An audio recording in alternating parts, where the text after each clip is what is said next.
Assalamualaikum warahmatullahi wabarakatuh. Bismillahirrahmanirrahim. Ini saya ambilkan dari satu penelitian yang menjelaskan rutenya orang kesepian. Orang kesepian itu kan mesti akarnya karena kecewa, tidak bisa ngeblend, tidak bisa berbaur dengan dunia di sekelilingnya. Biasanya orang ini terus menyalahkan dirinya sendiri. Kenapa aku kok introvert ya? Kenapa aku kok ndak bisa ramah ya? Kenapa aku kok ndak bisa? Jadi biasanya terus disalahkan dirinya sendiri. Orang tidak menghargai dia, disalahkan dirinya. Orang tidak peduli padanya, tadi disalahkan dirinya. Dia menyalahkan dirinya terus, sehingga akhirnya meruntuhkan self-esteem-nya, kebanggaannya pada dirinya. Kalau orang sudah runtuh kebanggaan pada dirinya, dia akan mengalami stres berat. Saya tidak berani bilang depresi ya, nanti depresi tambah nemen. Orang stres berat itu nanti sistem imunnya kacau, dia mudah sakit, ya karena hormon kortisolnya meningkat. Tidak enaknya di penelitian itu disebut resiko kematiannya tinggi. Nah, jadi ternyata ada korelasinya. Orang yang merasa kesepian, resiko kematiannya meningkat. Di penelitian itu disebut ya, stres berat itu setara dengan merokok 1 bungkus per hari. Bahayanya. Nah, berarti kalau teman-teman, tapi Pak kalau saya pas stres itu malah ngerokok Pak.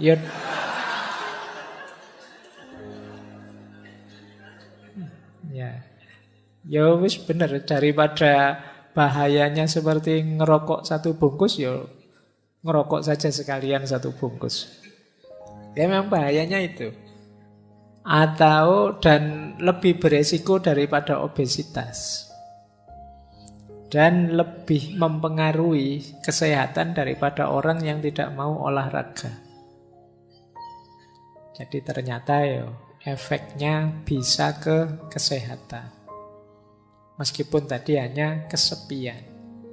Sepi, menyalahkan diri sendiri, stres, dan mati. Resiko kematiannya tinggi. Oke, baik. Semoga teman-teman yang sedang sendirian tidak kesepian. Kalau kesepian, jangan selalu menyalahkan diri sendiri.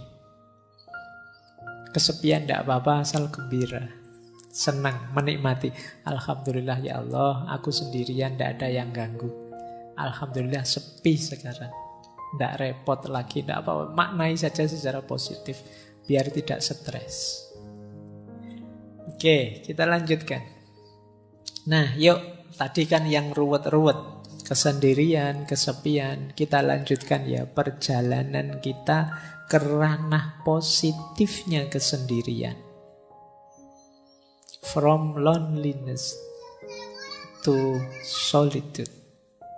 Bagaimana mengubah kesendirian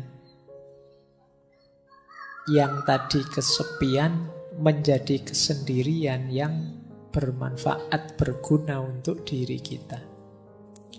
Tapi sebelum itu, mari kita lakukan 5 hal ini. Biar kesendirian kita positif. Yang pertama, ayo kita terima dan kita renungi. Jadi acceptance and reflection.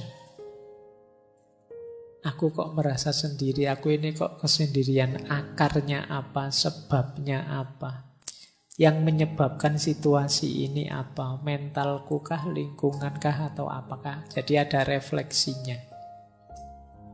Kalau sudah terus self-development itu meningkatkan diri. Oh, selama ini mungkin aku terlalu mengikuti kata hatiku. Tak latihan sebentar untuk bisa melampaui rasa suka dan tidak suka. Ini self-development namanya. Mendidik diri. Nanti ada penjelasannya di belakang. Yang ketiga, action.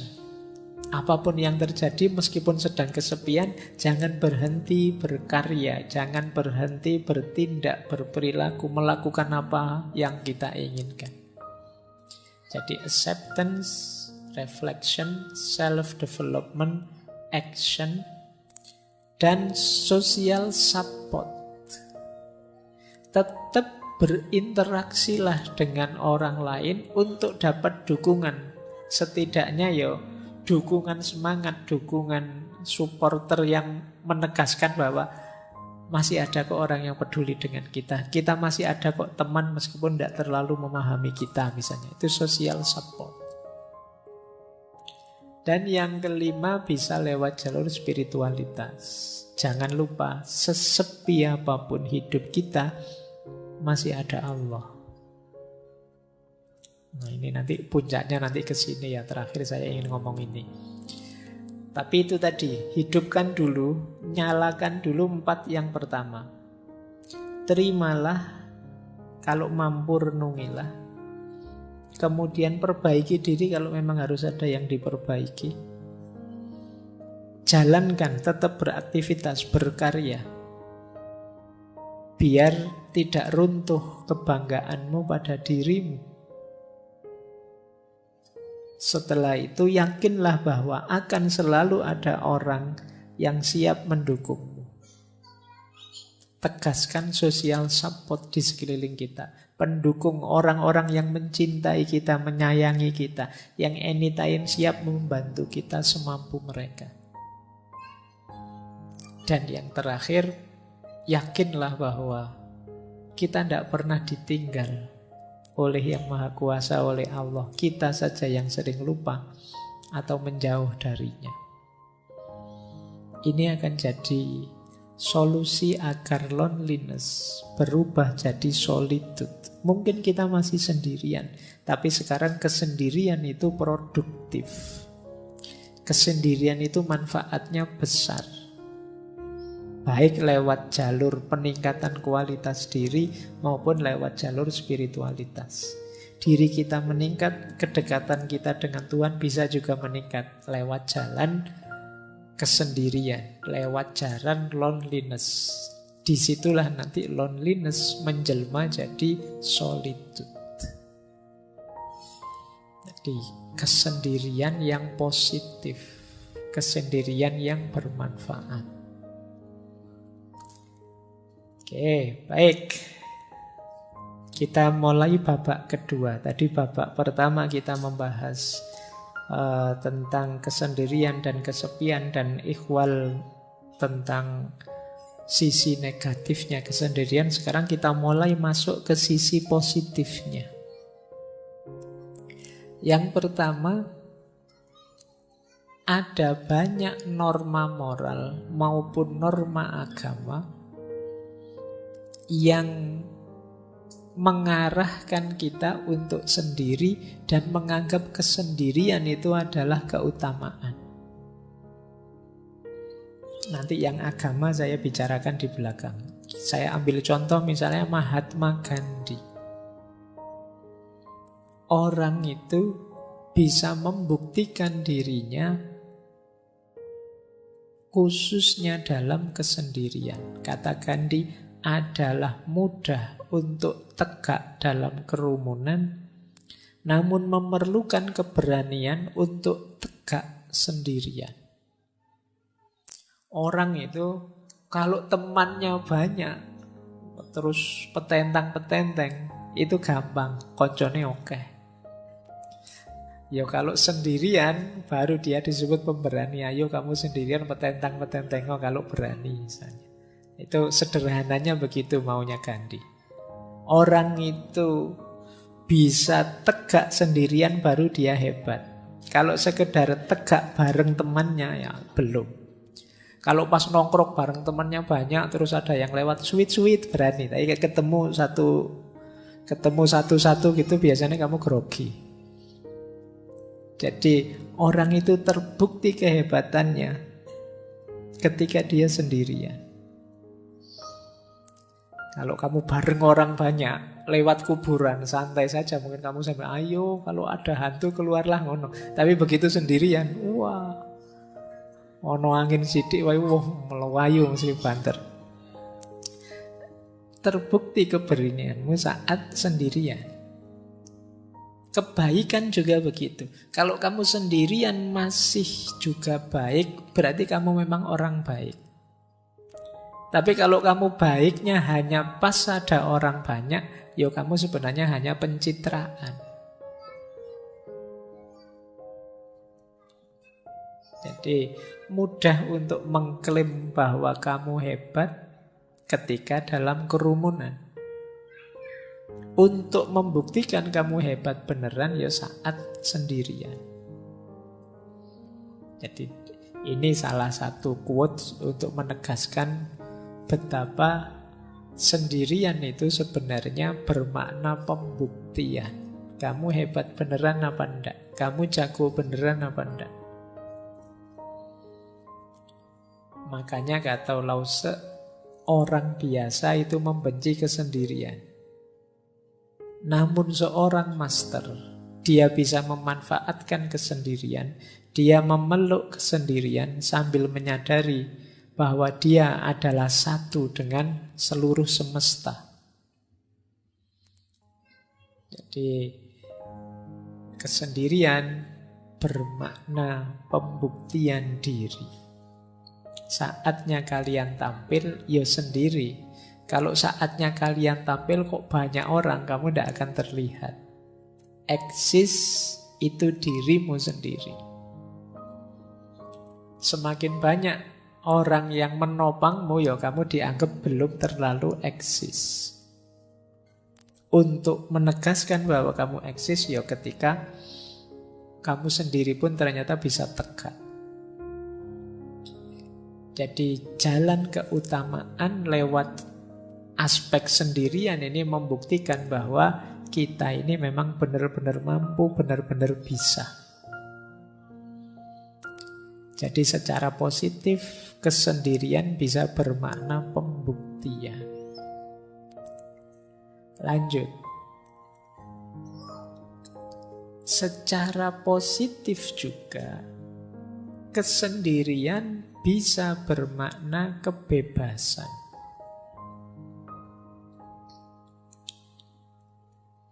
Tadi sudah sekilas dijelaskan di Sartre bahwa hadirnya orang lain itu seringkali membelenggu kita.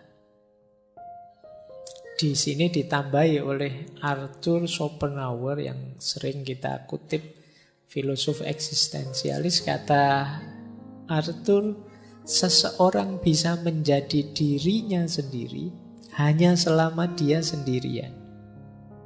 Dan jika dia tidak menyukai kesendirian, dia tidak akan menyukai kebebasan. Karena hanya ketika dia sendirian, dia benar-benar bebas. Ini bebas ini maknanya dua. Bebas dalam arti kita bisa melakukan apapun tanpa terhalangi, atau bebas dalam arti kita bisa melakukan apapun tanpa bantuan orang lain. Jadi ini pembuktiannya lewat apa? Lewat kesendirian. Mampu apa tidak sendirian. Dan diilustrasikan dengan unik oleh Leonardo da Vinci.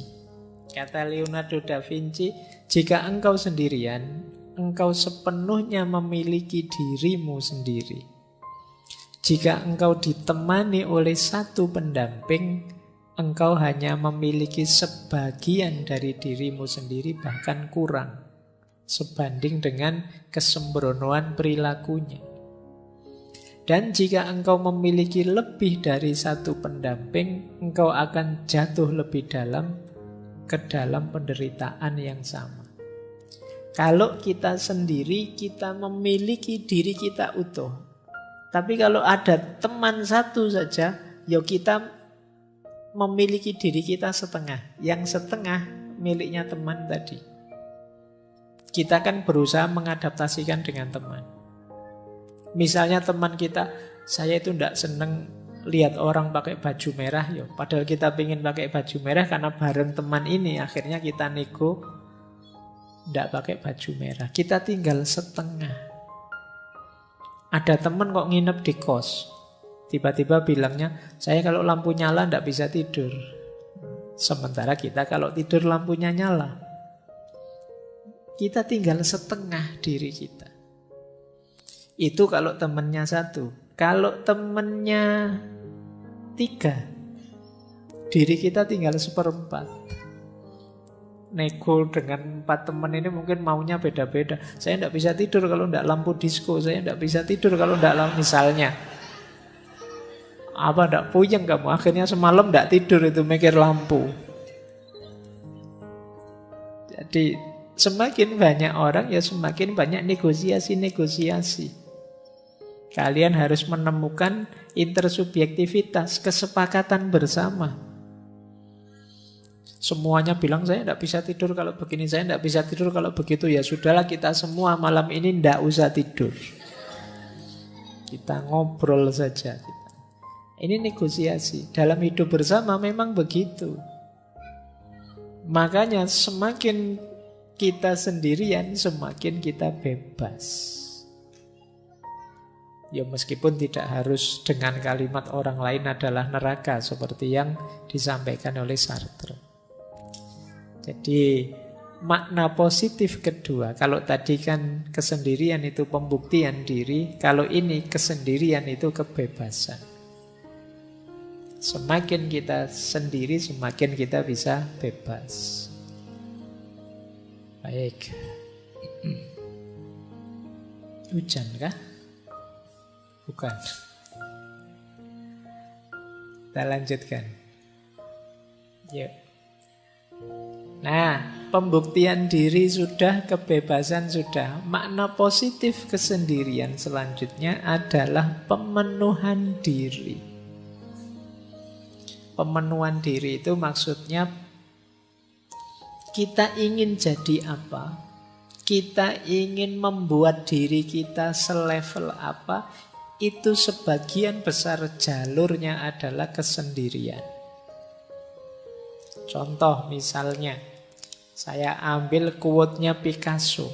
Kata Picasso, pelukis aliran kubisme yang terkenal sekali, tanpa kesendirian yang luar biasa, tidak ada pekerjaan serius yang mungkin dilakukan. Kalau kalian garap skripsi kan sendirian. Kalau pas temenmu banyak di kamar, ndak jadi garap skripsi. Ngobrol mesti. Saya ndak sendirian, juga ndak banyak teman Pak, berdua Pak. Kalau berdua ndak jadi skripsi, mungkin jadi yang lain.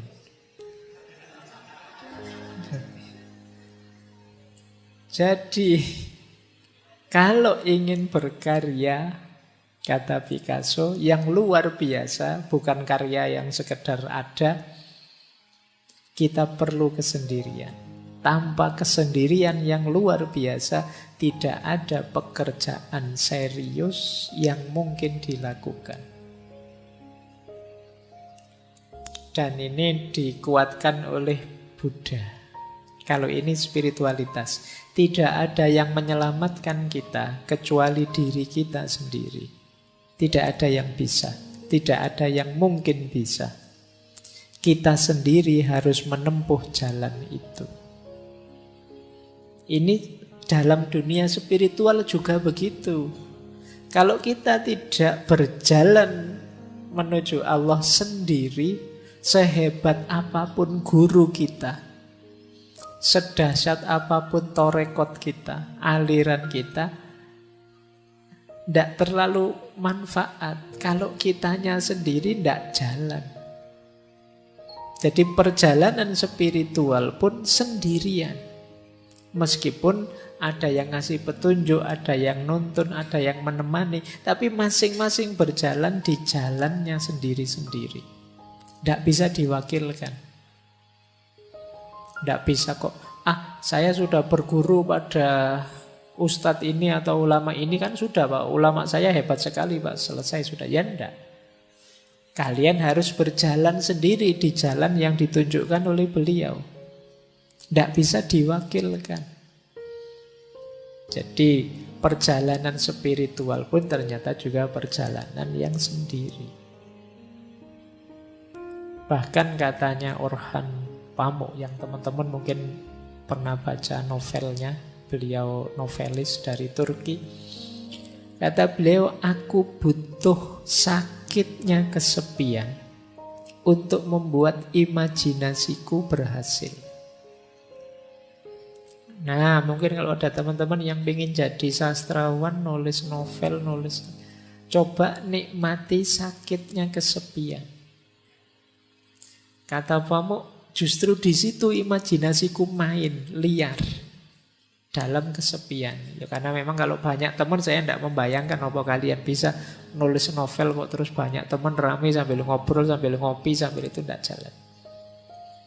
Jadi imajinasi kita hidup dalam sakitnya kesepian. Itu kata Pamuk. Bahkan kata Goethe, dulu pernah kita bahas beliau, jiwa yang melihat keindahan terkadang secara otomatis berjalan sendirian. Orang yang menemukan sesuatu yang indah, biasanya dia tidak pakai mikir lagi, ingin meraih yang indah itu, meskipun banyak orang lain menganggap itu tidak indah. Tapi karena aku sudah menemukan keindahannya, ya otomatis aku terdorong untuk bergerak ke sana. Jadi jiwa yang melihat keindahan terkadang berjalan sendiri. Berjalan sendiri otomatis mengejar keindahan itu. Jadi makna positif dari kesendirian yang ketiga adalah pemenuhan diri. Teman-teman punya cita-cita apapun, keinginan apapun untuk diwujudkan, mau tidak mau satu-satunya jalan harus siap sendirian. Siap mengambil momen untuk sendiri mewujudkan keinginan itu. Makanya makna ketiga pemenuhan diri. Jadi dalam kesendirian kita mewujudkan apa yang kita inginkan. Hanya dalam sakitnya kesepian imajinasi kita hidup. Tanpa kesendirian tidak ada pekerjaan serius bisa kita lakukan. Tanpa berjalan sendiri, sehebat apapun konsep, sehebat apapun teori, tidak akan ada gunanya. Jadi disinilah pentingnya kita sendiri. Para ulama zaman dulu itu bahkan banyak yang sampai akhir hayatnya tidak menikah. Meskipun jangan dipakai alasan teman-teman. Kalau beliau itu karena ilmu, saking cintanya sama ilmu, ingin meraih banyak hal di dunia ilmu dan menempuh jalan sendirian. Kalau teman-teman mungkin beda ceritanya. Tapi ini beberapa ulama begitu. Mereka memenuhi keinginannya dengan suluknya sendirian. Mengambil jalan kesendirian.